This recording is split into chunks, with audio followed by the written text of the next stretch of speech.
Hey there, CS360 students. So let's go through chapter one of the zyBooks and take a look at the introduction to mobile development. So first thing, if I scroll down here, so most of you are familiar with the two main mobile operating systems that are out there, iOS and Android. Windows Phone has dabbled out there for a little bit. BlackBerry has been around here and there. But as most of you know, iOS and Android are the two most popular mobile operating systems. Um, what I really want you to understand here is in the US, Android accounts for about 45%. iOS is about 55% of the market share, and then again, others include, Windows and BlackBerry and so forth. While this is true of May of 2018, current times, if you go to Stat Counter, you're going to see very similar results where Android's about 45% and iOS is about 55%. But worldwide, Android holds about a 70 some percent usage versus iOS, which is about 20 some percent. So as you become an app developer, one thing you have to consider is your market. So if you're looking at creating something that's strictly going to be in the US, it's almost a 50-50 split. Whereas if you're going to create something that's going to have a worldwide appeal, Android obviously is going to get more share of the devices. So keep in mind that apps are typically going to be downloaded from their app store. So get the Apple Store, the Google Play Store. It could be free, where it's downloaded without any payment, or it could be a paid app. Typically, if you declare something to be a paid app, down the road, you have to keep it as the paid app or the free app. So a lot of the times what a developer might do is they might release a free version and then have a paid version that includes all of the features that they might want to have out there. When you do development for either Apple or Android, you do have to adhere to their store guidelines as far as the content of the app. Uh, Apple is a really big stickler on the appearance of an app. But again, both of these, there's some kind of contract that you have to adhere to do the to release on their platforms. One other thing I do want to point out here is to develop for Android, you can use any kind of device. It could be a Windows, a Mac machine, or it could be even a Linux-based machine. Whereas with Apple, they typically want you developing with a MacBook system, a Mac OS machine. Keep in mind that there's different approaches to creating mobile apps. There is a native app, which is what we're going to be doing, where we're going to be creating to the specific mobile operating system using the tools and languages supported by the mobile operating system.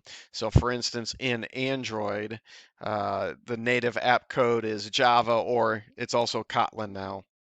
And then on iOS, you use Swift to develop natively on there.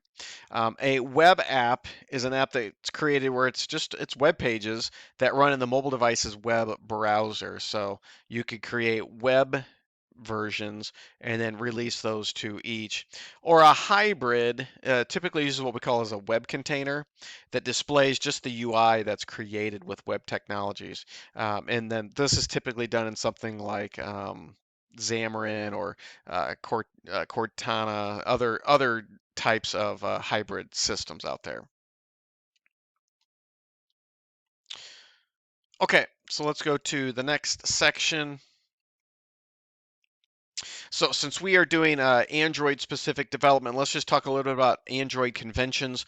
So Android goes all the way back to 2008, and their API levels have been incrementing since 2008.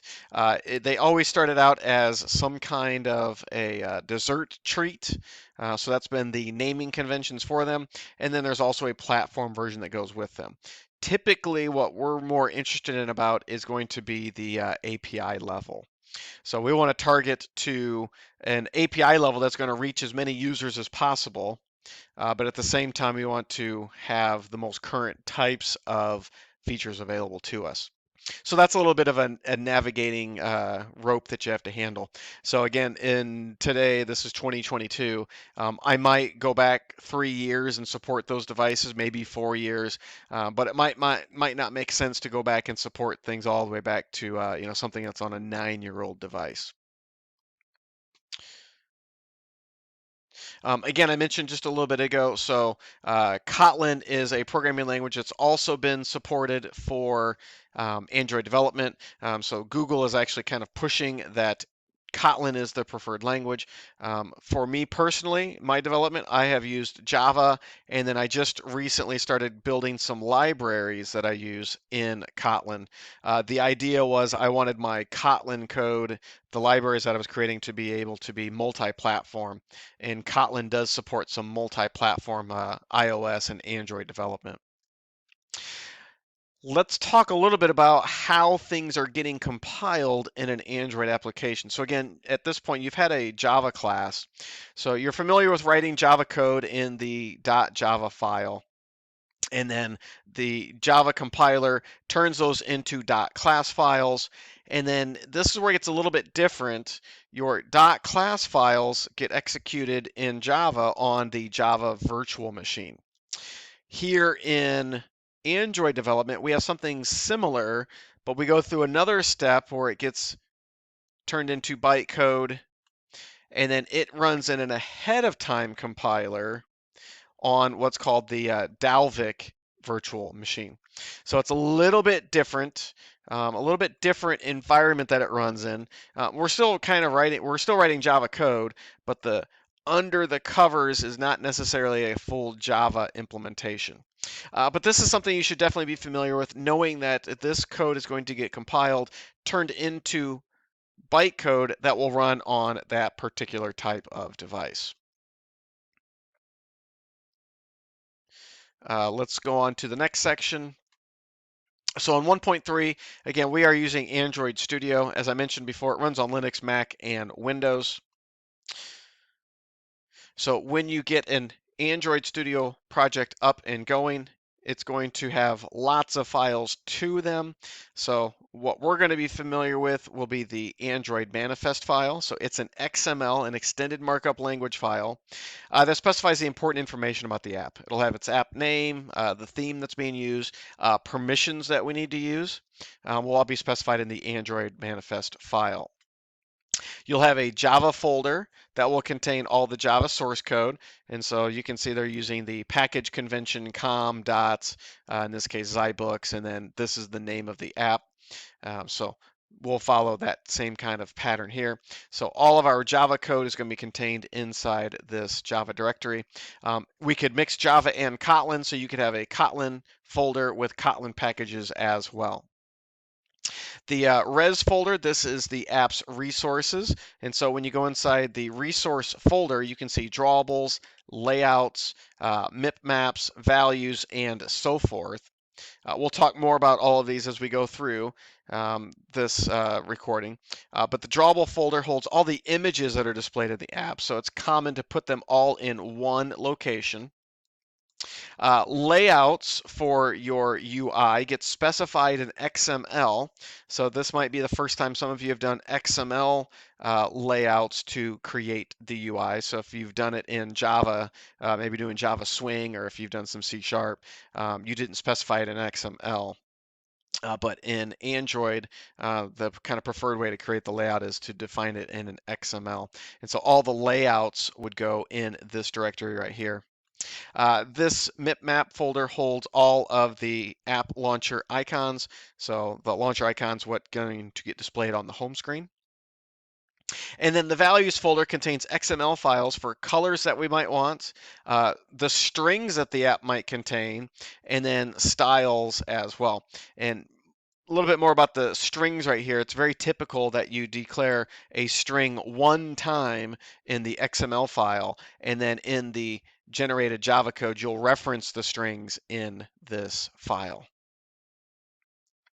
Also, Android Studio uses Gradle as the build system. So you're going to see a build.gradle. So there's actually two of them, one for the project, one for the app, and each of them has a little bit different setup for them as far as handling how it gets built. So when you compile and build your application and you want to either run it on an emulator or on a phone or release it to the Play Store, you are creating an APK file. So this APK file can be run on an emulator or a phone. You could share it with your friends. They'd have to basically sideload it is what it's called. Or again, it can get released to the Play Store.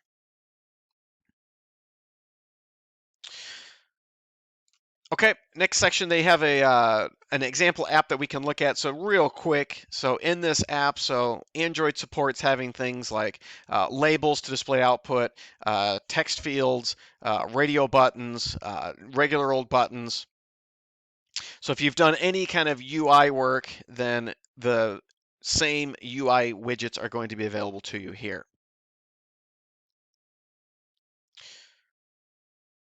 So inside Android Studio, there are two ways to look at the project. Typically, I like to look at it from the Android perspective because then I can see the drawable, the layouts, and so forth. I can see it kind of as things are intended. You can run your app on the emulator. Again, if you've run the setup recording, then if you're running on your own machine, you have to get the emulator running and then you just deploy to your Android virtual device. Again, check out the other recording for setup to handle that. So eventually you'll be getting into designing the user interface. So to do that in Android, again, it's specified in an XML layout, and there are different layouts available to use based on how you want to build something. Typically what they're going to have is a view and a view group that lets you place widgets inside of them. And Android Studio has a pretty good what you see is what you get, a WYSIWYG editor where we get the code mode where we can just see the code, or we can get a split mode where we can see both the code and the layout on the device, or just simply what it looks like on the device. Now, unlike in, say, C# where I've got a kind of a drag and drop where I can take this button or take this control and just drag it over there. Sometimes these layout tools aren't the best for that. You can still kind of drag them over, but ultimately you're going to be going to the XML. And so, for instance, here we might have a text view that we dragged. And in the XML, we're going to specify how everything is laid out. So you can see here, this is another one of those types of layouts. This is a constraint layout. Oftentimes, they're going to have a width and a height. You can see that this text view, again, it has a width and a height attribute, and then a text attribute that displays what text you want to show. So here's a layout file for this should be the pizza application. So you can see there's a text view, an edit text, another text view, a radio group with radio buttons, another text view, and then a button to display to perform the actions here. So again, this might be very new to you. Don't get too scared of this. In the big scheme of things, the attributes that you need to be familiar with are what widget do you want, and then typically we're going to adjust the widths, the heights, and so forth. Last thing to comment about the XML file to define this UI is making sure that you give the attributes that are going to be referenced in your code a good ID attribute. So this would be the edit text for this field. The radio group has light, medium, and ravenous. The text view down here is the answer text view. So giving them some names that are meaningful that we can reference is important. Again, another type of layout they give here is the linear layout. That's going to put everything in a vertical alignment. So one thing to get familiar with to get good at Android development is learning how to design a good layout. And we'll do a little bit of that in our class. Okay, in every Android application, there is a main activity class that contains the Java code interacting with the UI. And it's typical that it extends the app compatibility activity class or app compat activity class. This provides the latest Android functionality. So for devices that are running older versions, they can still run your code. In the activity, there's going to be an onCreate method. This is one of the first methods that get called when your activity starts up. And so in there, you can see they have an onCreate method. And in there, we're going to do a set content view. So we're going to find the layout that's been defined in XML. And we use a find view by ID to find the resources that we have defined. So you can see find view by ID. That's going to go to this XML file and it's going to find this edit text field and then it will render it in the Android application.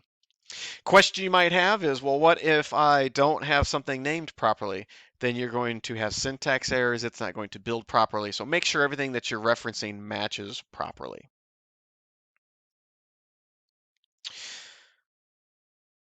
So once we have our onCreate method defined, this is going to start up and create the view. We can then handle actions. So we've got this calculate click method here. And so we can reference the radio button selections using some code like this. So we get the radio button group and we check if the light, medium, or ravenous one was selected, and then we're going to handle the decision based on the right criteria.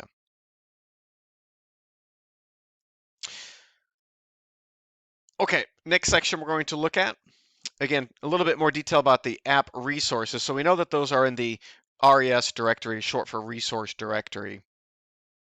And there's a special file that Android Studio generates called the r.java file that will contain all of the resources that are available. So this R is just short for resource. So all the resources that we have available are going to be contained inside this Java class.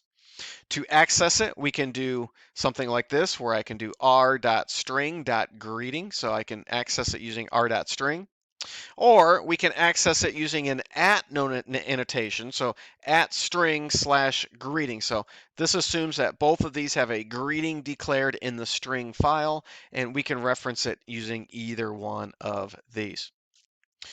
Typically, we're going to use the @string in the XML, and then the r.string.greeting is going to be used in the Java version. So again, r.string in the Java version, the @notation in the XML. String resources, again, those are going to be in the resource directory under the values, strings.xml. And again, I mentioned to you that good practice is to create strings here rather than in the UI. So characters in the string resource have special meaning in XML or to Android. So apostrophes have to be escaped out. Double quotes have to be escaped out. So if you want to use those, you have to escape them out. At and question marks also have to be escaped out because this represents an annotation. And then things like the less than, ampersand character have to be handled this way as well. So in the string resources file, we can give it a name, and then we give it the string that it defines in between the opening and closing tag. So they mentioned that this one is incorrect because we have not escaped out the single quotation there. Let's see here. They escape out things the double quotations are not escaped out here. So the Android Studio will show you when you've got a incorrect format. So one of the reasons that we define strings separately is so that way we can use the getString, getText methods, and we can support different languages based on what language we are using. So we just simply provide a different representation of the strings based on the language. Colors can also be shared, so this might be good if you're going to have menu backgrounds and so forth. So those can be specified in your colors XML file. Again, same idea with the strings. You can reference them using the @color attribute. Dimensions let you set the scaling for things. So Android lets you set based on pixel sizes or points. So this is where Android development kind of becomes tricky. You have to support many different types of devices, and they all share different screen resolutions. So it's typical that you're going to provide multiple ways to handle different dimensions. Okay, last section for this recording is talking about drawable resources. So you could have bitmaps or PNG files, whatever kind of images you might want to display. One thing that we do is we provide alternative drawables based on the density that the device can handle. So you can see here we've got the different types of densities and then the resolution that goes with them. And there are always some kind of tool that you can use that will take your image and create the various densities for your images that you might want to do. So this is an example where the default icon launchers get created based on the different sizing.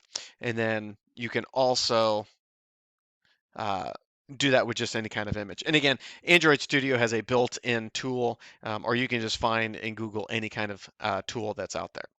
Okay, that's the end of part one for the intro to Android development.